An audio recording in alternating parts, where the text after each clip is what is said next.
అందరికీ కూడా నాకు ప్రత్యేకమైనటువంటి మనం చదివించుకుంటాను. నాకు సమయం వచ్చినటువంటి దేవుడి రాసులు బాబుగారికి నాకు ప్రత్యేకమైనటువంటి మనం చదివించుకుంటూ ఉన్నాను.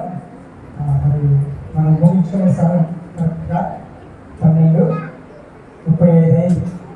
ముగించుకునే సమయం అయినా మరి మీరు ఒక అరగంట ఓపికతో కూర్చుంటారంటే చెప్తాము, లేదంటే 15 నిమిషాల్లో ముగించేదంటే ముగించేస్తాం. ఆ వాక్యం చదువుకుని కొంచెం ప్రారంభించుకుందాం. 142వ కీర్తన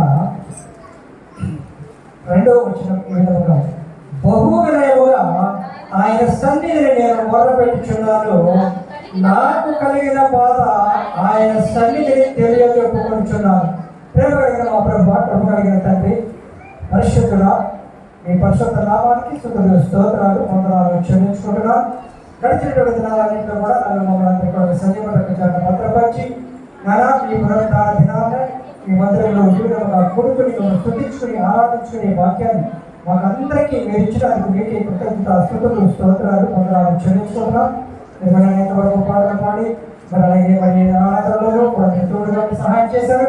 మరి ఒక బిడ్డ రక్షింపబడిన ఈ దినాన్ని మీ యొక్క సంఘంలో చేర్చబడడానికి మీరు ఇచ్చిన తరుణాన్ని బట్టి మీ స్తోత్రాలు చెల్లించుకుని అందరికీ దీపించుకొని ఆశీర్వదించడానికి మొదలుకొని ఆ బిడ్డ జీవితాంతం వరకు కూడా మీ ఎంత భయభక్తులు కలిగిన మీ చిత్తానుసారంగా మీ వాక్యానుసారంగా జీవించే అనుభవాన్ని ఆ బిడ్డకు దయచేయమని నాలో ప్రార్థించుకుంటూ నిలబడిన నన్ను మరుగుపరిచి నేను అక్కడందరికీ కూడా కావలసిన మాటలు వినిపింపచేయమని, నాతో మీరు మాట్లాడమని, వినగలిగిన చెవి గ్రహించే మనసు దయచేయమని యేసుక్రీస్తునామములో ప్రార్థిస్తున్నాను తండ్రి, ఆమేన్.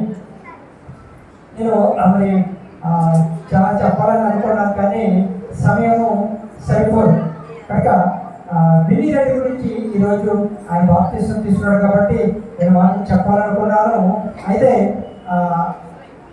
బాప్తిసం తీసుకున్నటువంటి ప్రతి బిడ్డ వరకు కూడా ముందు ఆయన బోధించాలి. ఎందుకంటే అపోస్తలులైనటువంటి పేతురు, యోహానులు ఆ విధంగా చేశారు, వారికి ముందు బోధ చేశారు. మీరు ఇలా ఉండాలి, మరి మన కొరకైతే మరి వచ్చినటువంటి దేవుడిని దూషించి సిలువ వేసి ఆయన మరణానికి పాత్రగా చేశారు అని చెప్పినప్పుడు వారు దుఃఖించి వారు మాటలు విని వారు చెప్పినటువంటి మరి గంటే చెప్పారు, అరగంటే చెప్పారు, కానీ 300 మంది మరి అప్పటికప్పుడు మారినట్టు మనం చూస్తున్నాం. అపోస్తలుల కార్యం 2వ అధ్యాయము ఒకసారి మనం చూస్తే, అవునా ఒకసారి చెప్తుంటే ఏ వర్షమో 2:30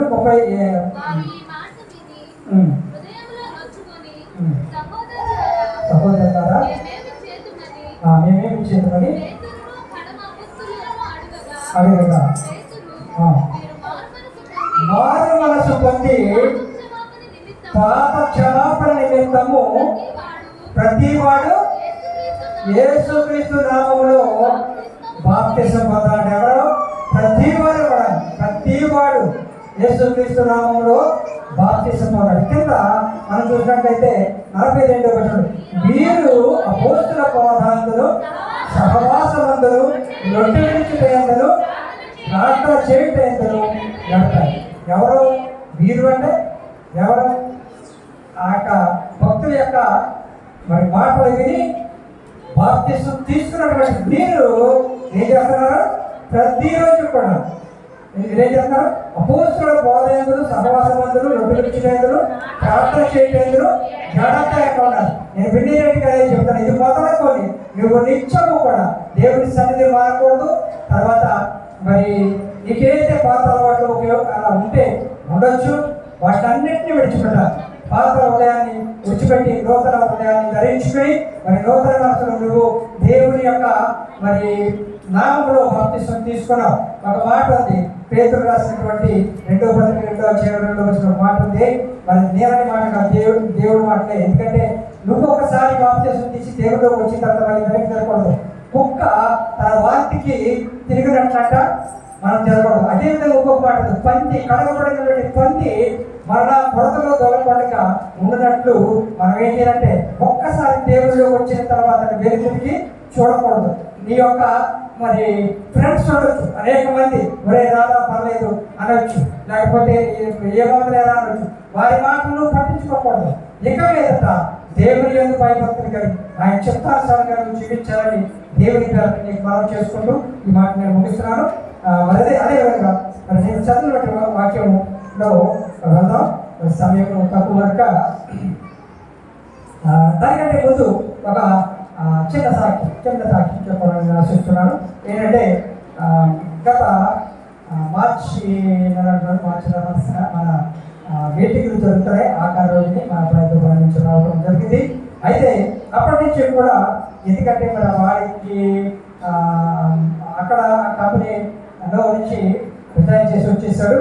మరి వేరే కంపెనీకి వెళ్ళాలని వాడికి నచ్చినటువంటి పని కోసం ఎదురు చూస్తూ ఉన్నాడు. డ్రైవింగ్ నేను వెళ్ళిన తర్వాత రప్పించాను.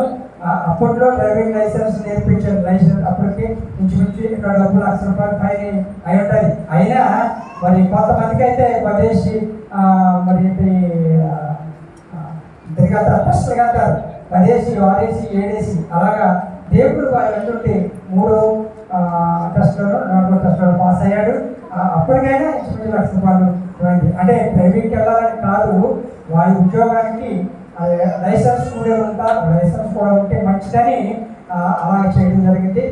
డ్రైవర్కి అయితే 3 వెహికల్స్ ఉంటాయి. కానీ ఆయన కోరిక కింద ఆ ఉద్యోగం కావాలంతవరకు కూడా మరి కనిపెట్టుకుని కూర్చున్నాడు. అది మొన్నటి నాన్న అనుకోని రీతిగా మరి తన ఫ్రెండ్ ఒక ఆయన ఫోన్ చేసి ఈ విధంగా మరి ఇక్కడ అవకాశం ఉందా అని చెప్పి ఆయన మరి ఉపాధి రోజు క్రితం చెప్పడం జరిగింది.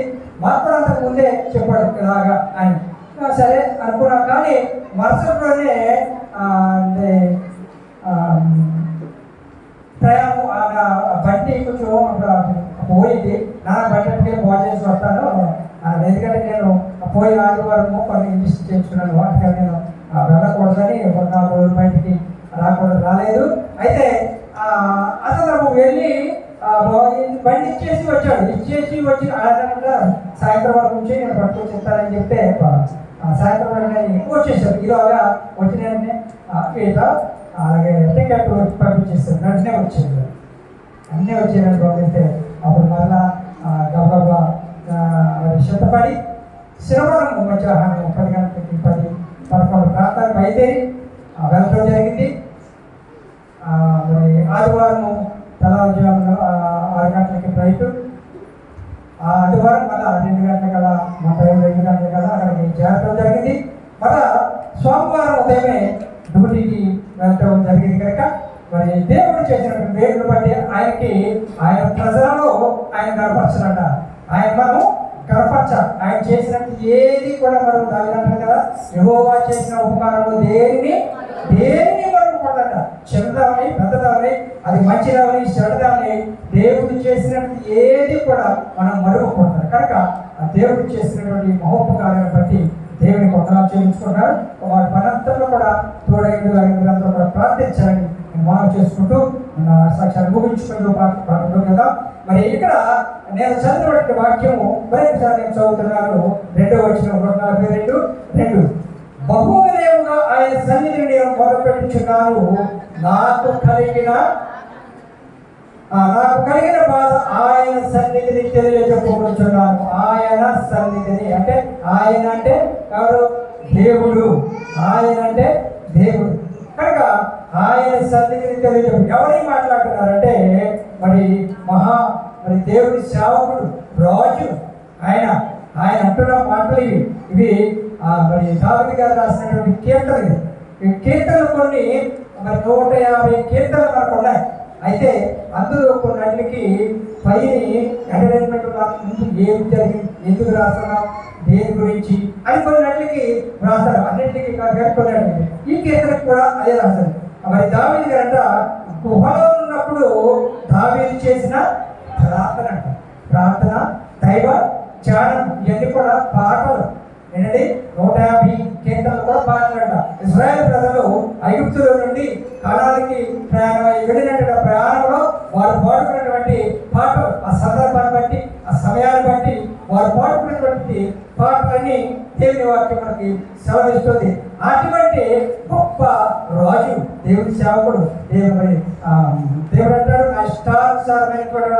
దావీదుని అంటాడు. కనుక అటువంటి వ్యక్తి మరి ఈ దావీదు చిన్ననాటి నుంచి కూడా మరి ఉన్నతమైన స్థితిలో ఉన్నవాడే, ఏమి పేదవాడు కాదు, లేనివాడు కాదు. ఆయన మరి చిన్నవాడు అయినందుకు గొర్రెల కాపరి కావాలని పెట్టారు. ఒక రోజు ఆయన మరి బాల్య వయసులోనే మరి అలా అన్నలో యుద్ధంలో ఉన్నప్పుడు మరి తండ్రి ఆయన్ని పంపించినప్పుడు అక్కడ జరిగినటువంటి సిచ్యువేషన్ చూసి మరి ఈ సున్నత లేని ఈ ఫిలిష్తీయుడు మనల్ని ఈ విధంగా మాట్లాడుతాడని చెప్పేసి పౌరుషం తెచ్చుకొని చిన్నవాడైనప్పటికీ కూడా మరి ఆయన్ని హతం చేశాడు. చిన్నప్పుడే గొలియాతు ఎత్తడాడంటే 6 మూరల ఎంత ఉంది. అటువంటి వ్యక్తిని మరి హతం చేసిన వ్యక్తి ఇలా గుహ అంటే దాగుకునే స్థలం అన్నమాట.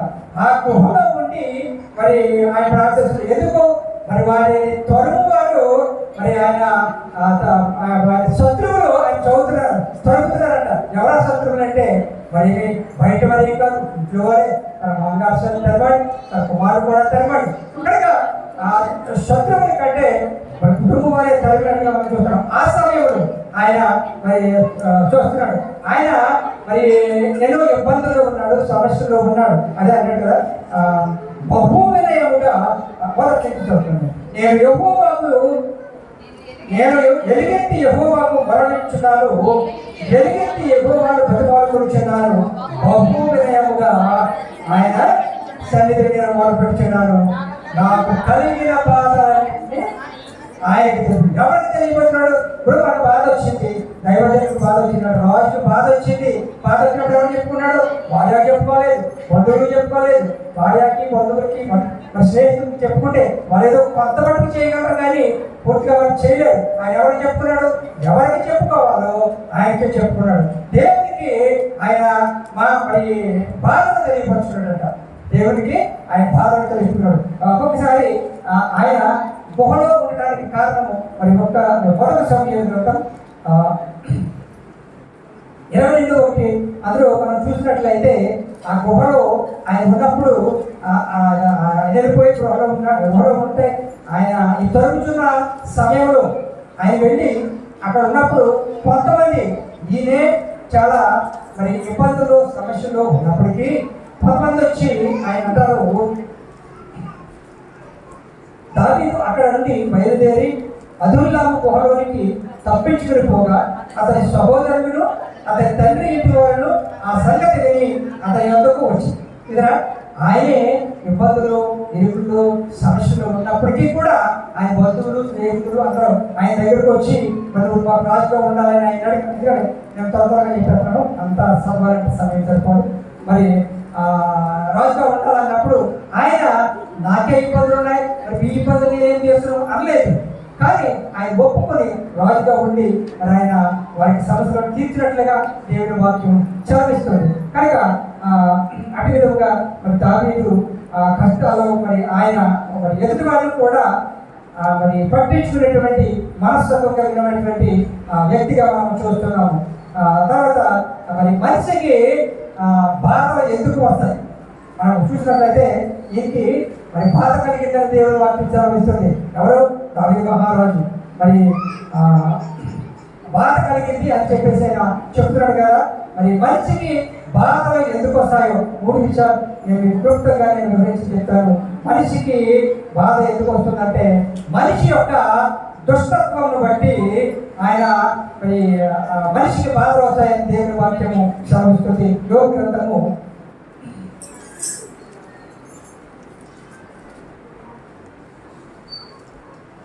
15:20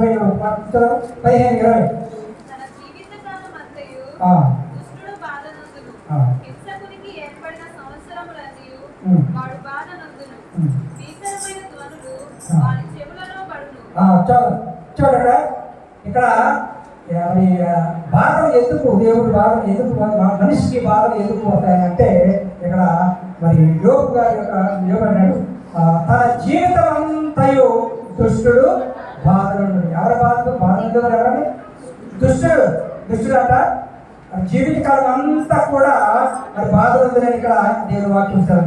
హింసకుడికి ఏర్పడిన సంవత్సరాలన్నీ వాడు బాధలు. హింసకుడు అంటే ఎదుటి వారిని హింసించేవాడు, బాధించేవాడు, ఎదుటి వారిని చూసి మోర్వలేనివాడు, వారికి ఎలా ఉండదంట, హింసకునికి ఏర్పడిన సంవత్సరాలన్నీ కూడా వాడి బాధ ఆ దేవుడు ఎన్ని సంవత్సరాలు అయితే ఇచ్చాడో అన్ని సంవత్సరాలు కూడా వాడి బాధని ఉంచుతారని చెప్పేసి దేవుడి వాక్యం సెలవిస్తుంది ఇక్కడ. కనుక మరి ఆ విధముగా మరి అలాగే మనము కీర్తన మొదటి కీర్తనలో దేవుడి వాక్యం ఏమంది, దుష్టుల ఆలోచన చొప్పున నడవక, పాపుల మాటలు నిలువక, అపహాస్యులు కూర్చుండక యెహోవా ధర్మశాస్త్రము ఆలకించు దివారాత్రము గాయకుడు ధన్యుడు. నువ్వు యెహోవా మరి ఆయన నామాన్ని దివారాత్రము ధ్యానించే దుష్టుడైనా సరే మరి ఆయన దుష్టత్వాన్ని విడిచిపెడితే దేవుడి మార్గంలో ప్రవేశిస్తారు. కనుక మరి ఒక మాట తెస్సలోనికీయులకు రాసినటువంటి 2వ పత్రిక 3:3లో ఒక మాట ఉంది. అది మనం చదివి ఏమనుకోవాలి. 2వ తెస్సలోనిక 3:3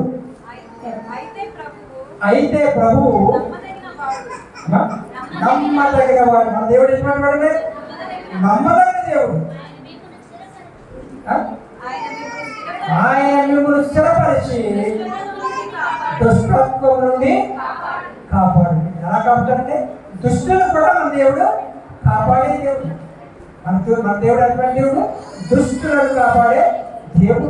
కనుక ఆ దుష్టత్వం విడిచిన ఎడల దుష్టత్వం నుండి కూడా కాపాడే దేవుడు మన దేవుడు. కనుక మరి రెండో విషయం మనం చూసినట్లయితే మన చుట్టూ ఉన్నటువంటి మనుషులు మనల్ని ద్వేషించినప్పుడు కానీ వారు మనకి కలుగు చేసిన బాధలను మనం చూసినట్లయితే మనకు మరి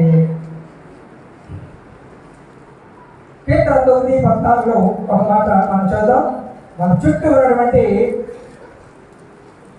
9:4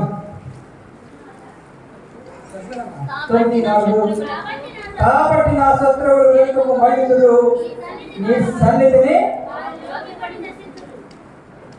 9:14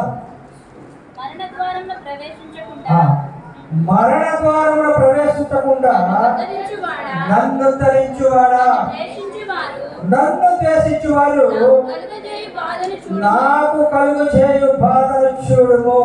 ఇదిరా ఏమన్నాడు ఇక్కడ? మా చుట్టూ కూడా బాధను కలుగు చేసిన వారు ఉన్నప్పటికీ కూడా దేవుడు అన్నాడు అంటున్నాడు మరణ ద్వారము ప్రవేశించకుండా నన్ను అంతరించువాడా, నన్ను ద్వేషించి వారు నాకు కలుగు చేయు బాధను చూడుము. ఎవరు మనల్ని ద్వేషించేవారు, బాధించేవారు ఎవరంటే మన బంధువులే, మన మిత్రులే. మనం చూసినట్లయితే మరి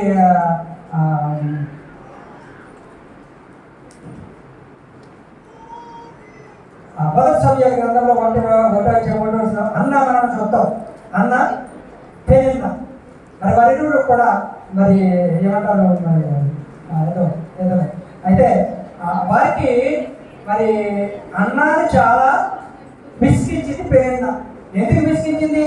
ఇప్పుడు ఎదుటి వారిని మనం ఒకవేళ చిన్న చూపు చూసినా వారిని ఏదైనా బాధ పెట్టినా, ఎందుకంటే మనకంటే ఇప్పుడు మన దగ్గర ఉన్నది వారి దగ్గర లేనప్పుడు వారిని మనము చిన్న చూపు పెట్టాం.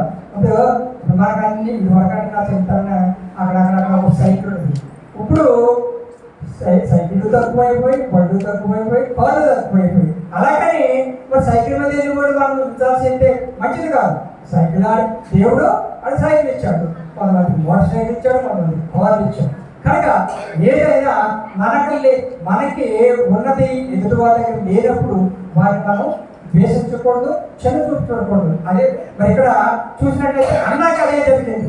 ఏం జరిగిందంటే అన్న పెనిన్న వారిరువురు కూడా ఎల్కానాకు భార్యలు. అయితే వారిరువురు కూడా మరి ఉంటున్న సమయంలో ఎల్కానాకు పెనిన్నాకు పిల్లలున్నారు, అన్నకు పిల్లలు లేదు. అయితే మరి ఈ పెనిన్న ఏం చేసింది? అన్నాను హింసించడం మొదలుపెట్టింది. అప్పుడు ఈవిడ దుఃఖంతో వేదనతో ఏం చేసింది తెలుసా? దేవుని మందిరానికి వెళ్ళి ప్రార్థించింది. అలాగే మనం కూడా మనల్ని ఎవరైనా ఒకవేళ ద్వేషించినా, హింసించినా లేకపోతే ఏం చేసినా మనం చేయవలసిన పని ఏంటంటే మన దేవుడు వాక్యం దోషణకు ప్రతి దోషణ మనం చేయకూడదంట. ఒక శాప మీద కొడితే రెండో శాప చూపించబడాలి, కానీ ఒక శాప మీద కొట్టడానికి రెండు శాపల మీద మనం కొట్టకూడదు. దేవుని వాక్యాన్ని మనం మరి గ్రహించాం కనుక మనం ఏం చేయాలంటే ఆయన మరి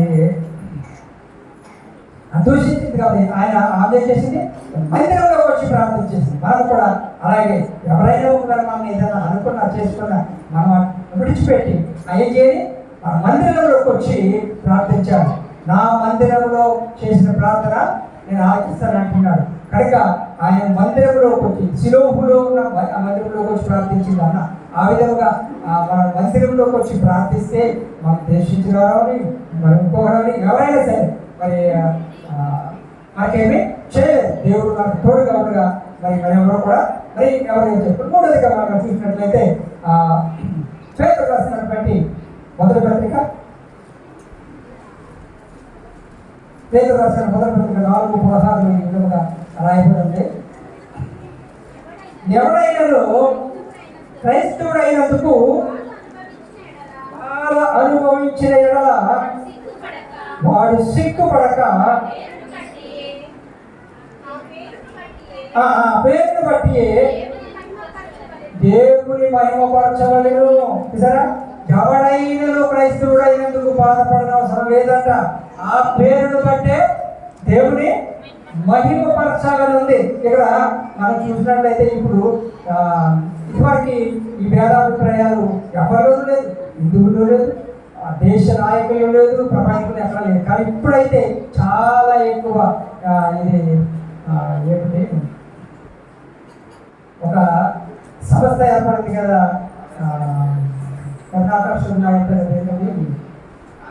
ఆర్ఎస్, వాళ్ళు చాలా ఎక్కువ చేస్తున్నారు కనుక ఇదిగో ఇక్కడ ఏముందంటే మరి కొంతమంది మనల్ని హేళన చేస్తున్నారు.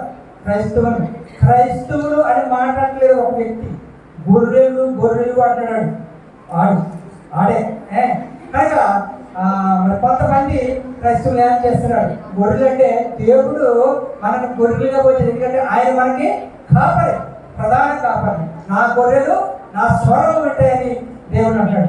గొర్రె అన్న మాటకి వాడికి విలువ తెలియదు. అయితే గొర్రెలు అంటారు తప్ప క్రైస్తవులు అన్న మాట ఎక్కువ అంటాడు. అది ఎవరో తెలుసా, రాధా మనోహర్ దాస్ అనేవాడు.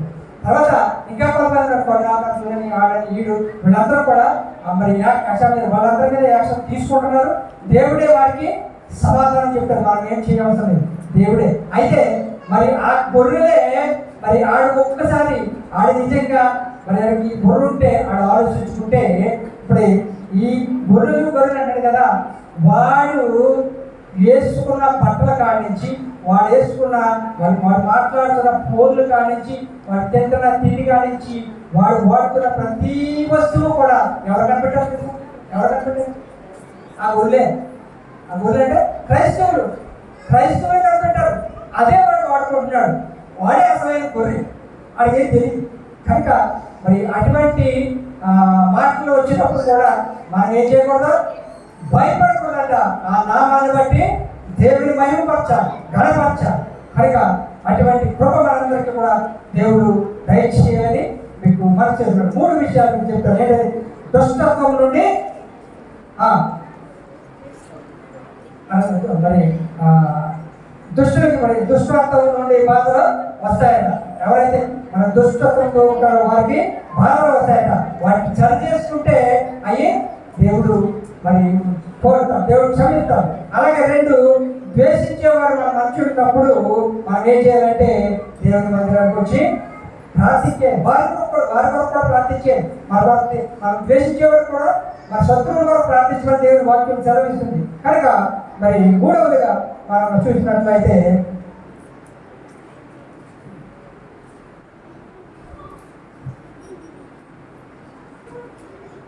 క్రైస్తవులుగా ఉన్నప్పుడు బాధపడకు. ఆ పేరుని బట్టి మనం ఏం చేయాలి, దేవుని మహిమపరచాలి, ఘనపరచాలి. కనుక మరి సమయం ఇదిగా ఉంది. అదే 142వ కీర్తన 2వ వచనం మరొకసారి చదువుదాం.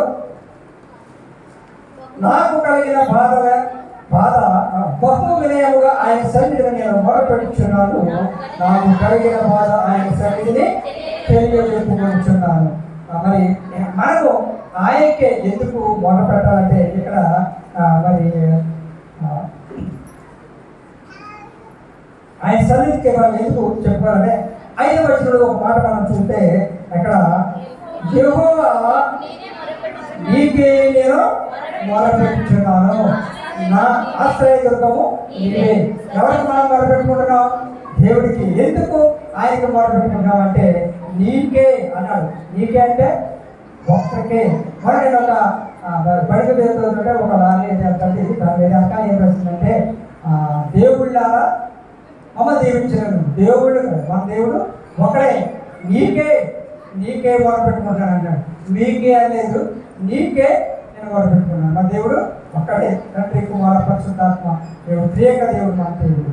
నీకే నేను మొరపెట్టుకుంటున్నాను చెప్పండి. ఎందుకు ఆయన మనం మొరపెట్టుకోవాలంటే అక్కడ మరి 2వ లైన్లో మనం చూస్తే సజీవులున్న భూమి మీద నా స్వాస్థ్యము నీవే. సజీవులున్న భూమి మీద నా స్వాస్థ్యము నీవే. స్వాస్థ్యం అంటే ఆస్తి, నా ఆస్తి నీవే అని చెప్పేసి దేవుని వాక్యము మరి స్పష్టంగా ఇక్కడ తెలియపరుస్తుంది. అదే విధముగా మరి మరొక స్వాస్థ్యము అంటే ఆస్తి. ఇప్పుడు ఇశ్రాయేల్ ప్రజలు ఐగుప్తు దేశం నుంచి వచ్చినప్పుడు వారు ఆస్తిని పంచుకున్నారు. ఇశ్రాయేల్ దేశము వారందరూ ఆస్తిని పంచుకున్నారు. ఆస్తిని పంచుకున్నప్పుడు లేవీయులకు మాత్రము ఏమీ పంచిపెట్టలేదు. వారి స్వాస్థ్యం ఏంటి? దేవుడి యొక్క స్వాస్థ్యం దేవుడే వారి స్వాస్థ్యం. కనుక 2వ మనం చూస్తే 6వ వచనం కూడా మనం చూద్దాం.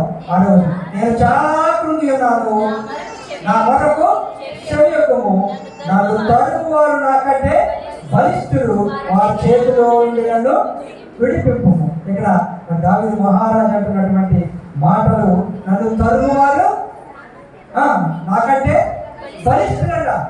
అయితే మరి వారు ఎంత బలమైన వారైనా సరే మరి దేవుడు మనతో ఉంటే మనకేమి కుదరలేదు కదా.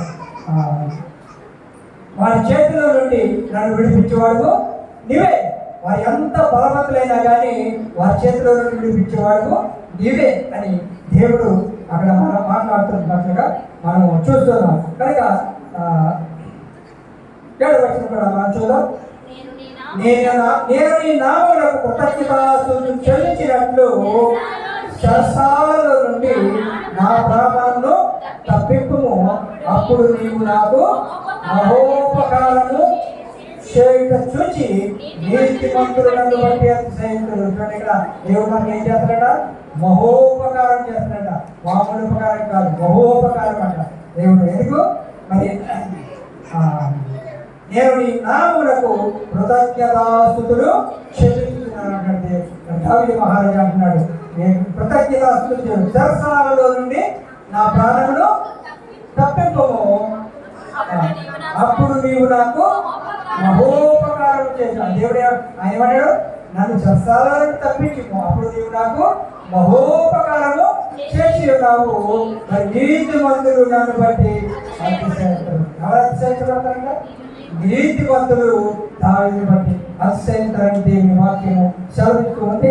ఆయన మరి అక్కడ మనం చూద్దాం. 145:9 ఒక మాట చదవగా 145:9 యెహోవా అందరికీ ఉపకారం. దేవుడు ఎటువంటి వాడే? ఎటువంటి వాడు అమ్మా చెప్పు. ఉపకారం చేసే దేవుడు, అపకారం చేసే దేవుడు కాదు. ఉపకారం చేసే దేవుడు మన దేవుడు. కనుక ఆయన ఉపకారాన్ని మనం పొందుకోవాలంటే ఏం చేయాలంటే మన శ్రమలలో కష్టాలలో దేవుని వైపు చూసి ఆయనకు మొరపెట్టిన ఆయన మనకు ఉపకారం చేస్తాడు. ఎప్పుడు చేస్తాడంటే ఉపకారము మనం అలా కనిపెట్టుకుంటే దేవుడే చేస్తాడే ఉపకారం అని ఊరగాల్లో దీపం పెట్టేసి దేవుడా దేవుడా దేవుడా అంటే అది ఆరిపోకూడదు ఉండదు. దానికి కావాలి. కనుక మరి దేవుని మనం అడగాలి, మనం ప్రార్థించాలి, అప్పుడు మనకు ఉపకారము చేస్తాడు. అంతే తప్ప మనం ఏం అడగకోకుండా మనం దేవుడు చేసుకుని వెళ్ళిపోతాడు అంటే రాడు. దేవుని యొద్దకు రండి, అప్పుడు మీ యొద్దకు ఆయన వస్తాడంట. కనుక ఆయన మహోపకారము మనకు చెయ్యాలి అంటే ఆయన వైపు మనం తిరిగి ఆయన మనము అడగాలి. ఏ విధంగా అడగాలి? బహు వినయముగా అడగాలి. రాజు అయినటువంటి దావీదు మహారాజే అంత వినయముగా అడిగినప్పుడు మనం అడగడంలో తప్పేమిటి? కనుక బహు వినయముగా దేవుని సన్నిధిలో మీరు ఏది అడిగినాను దేవుడు మీకు అనుగ్రహించిన కాక. ఆమె దేవుడి మాటలు దీవించి ఆశీర్వదించిన కాక. నాకు ఇచ్చిన సమయంలోనే నేను ముగించాను కనుక దేవుడి వందనాలు చెల్లించుకొని సమయం వల్ల దేవుడి వాటిని అర్పించుకుంటున్నాను. ఆమె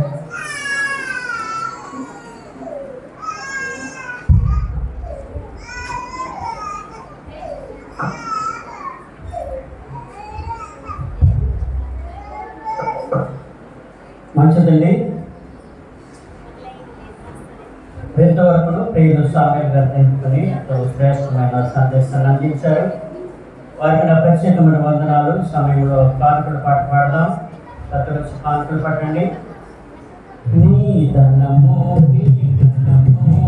ప్రభుయే దశమా భాగము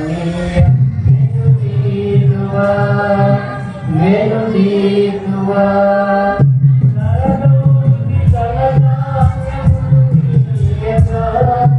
కరుణించి కాపాడి రక్షింపగా కరలోని సరదాయమును నీయగా కరుణించి కాపాడి రక్షింపగా పరశుద్ధ నీయగా హరియే స్వరీయ వెనుదీరువా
సకల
దేవుని నామమునకు స్తోత్రాలు. కూడి వచ్చిన మీ అందరికీ నా యొక్క వందనాలు తెలియజేస్తున్నాను.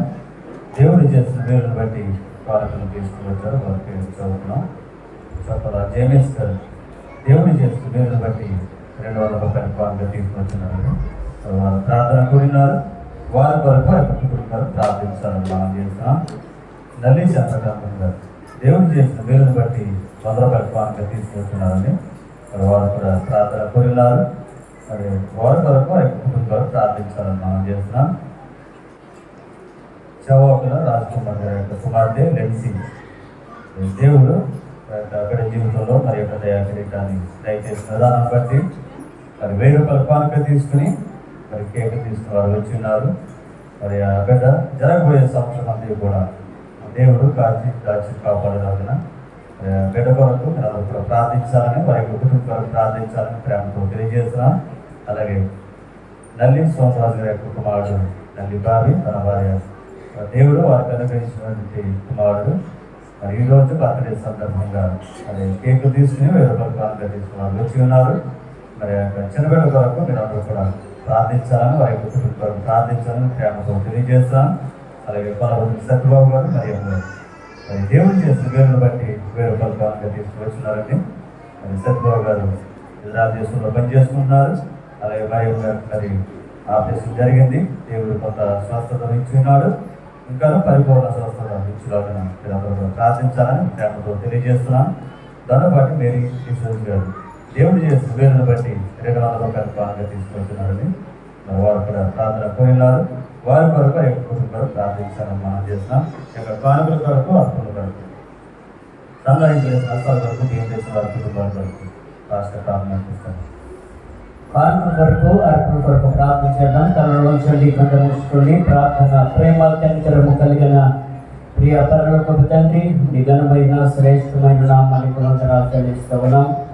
నాయన గతించిన వారం దినాలన్నీ కూడా కాసి కాపాడి మళ్ళా తిరిగి నీ పునరుత్థాన దినాలను నీ బిడ్డలుగా మందిరానికి మేము వస్తున్నప్పుడు ఒడి చేతితో రాక నేను కానుకలు తీసుకువచ్చాము. కానుకలను మీరు అంగీకరించండి నాయన.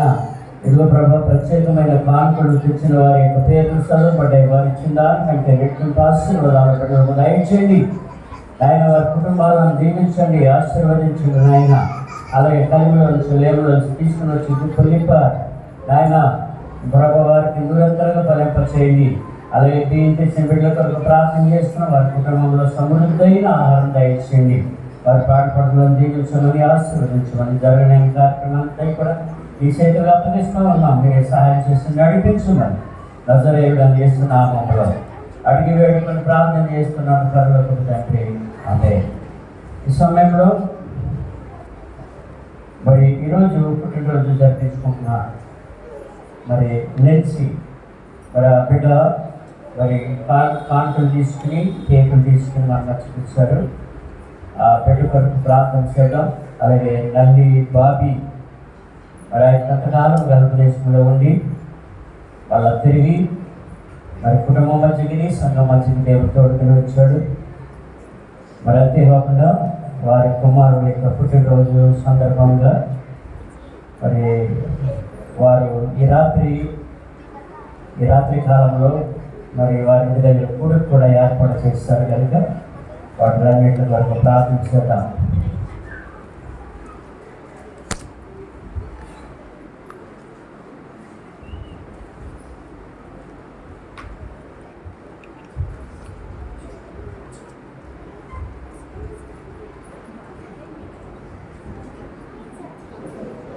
Apa